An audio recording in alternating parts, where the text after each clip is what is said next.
This video, we will be presenting our project on a multi-language content-based music recommendation system. We designed a recommendation system using unsupervised machine learning techniques. It supports 5 languages. Further in this video, we will be discussing about the algorithms that we employed to design a dataset was sourced from Kaggle and it contained audio features along with artist details. In pre-processing, we dropped non-audio feature columns, encoded categorical features, standardized features to avoid feature dominance, and after that, songs belonging to same language were stored in separate files. This table displays the features, their data type, and whether they were used in prediction or not. To reduce the dimensionality, we tested linear PCA and kernel PCA. Since the data was non-linear in nature, linear PCA didn't capture the relationships, whereas kernel PCA using RBF kernel gave a spherical distribution along both the components. For our first clustering approach, we applied dbScan on the dataset and it didn't yield meaningful results. dbScan failed to capture relationship between the audio features and most of the points were classified as outliers, whereas it formed a very few number of clusters. We optimized our dbScan algorithm by finding the best epsilon, which is its hyperparameter,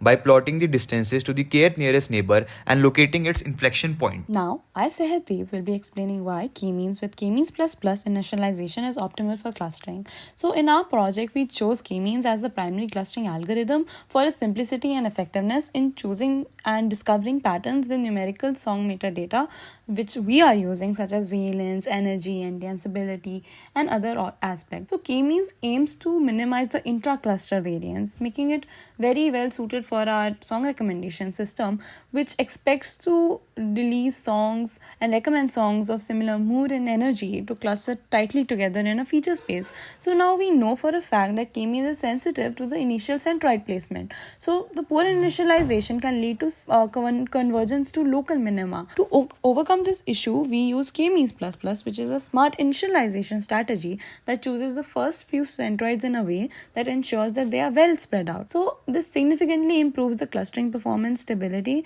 and reduces the chance of any poor convergence. So we must note that k-means plus is applied only during the initial centroid selection because the rest of the k-means algorithm is iterative in nature. So once initialized, the centroids are updated using the mean of assigned points, which is the core of the algorithm. So reapplying k-means after each iteration would break this iterative logic. Our approach to this clustering problem was to divide the entire dataset into small subsets depending on their languages, which came down to Tamil, English, Hindi, Korean, and an unknown language which could not be determined in the dataset. As we can see in the graphs, we can see that most of the clusters were divided into 2, whereas for English it was divided into 3. Now moving forward, we will be discussing how did we end up with the optimum number of Ks. To determine the optimal number of clusters for k-means, we computed the within cluster sum of squares, WCSS, which measures the total square distance between each data point and its assigned cluster centroid. We then plotted the elbow curve with k on the x-axis and WCSS on the y-axis. The optimal k corresponds to the elbow point, where the slope of the curve begins to flatten, indicating that adding more clusters doesn't improve the grouping by much.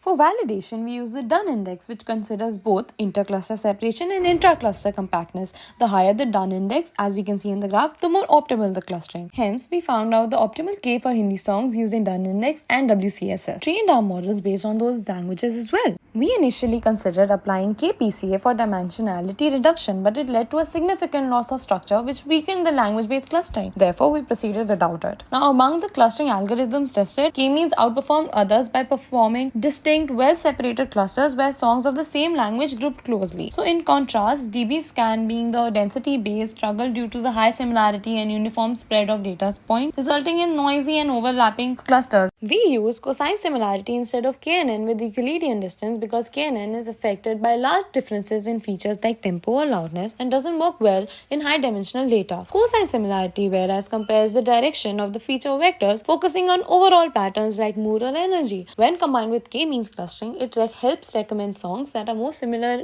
in feel by narrowing the suggestions within well-matched groups. Our song recommender function takes a user input song and locates this cluster using our model to reduce the search space. It then applies cosine similarity within that cluster to rank songs that are sonically similar. The model also uses name normalization to avoid recommending the same song under different formats. This ensures that recommendations are contextually relevant and computationally efficient, enhancing the user experience. We attempted to integrate Spotify's API to expand our recommendation system, but repeated 403 forbidden errors highlighted the strict licensing restrictions. Due to this limitation, we focused on leveraging our own dataset to ensure relevant context. I conclude our presentation with our key findings and thank you for your time. We will be sharing a link to our web demo below.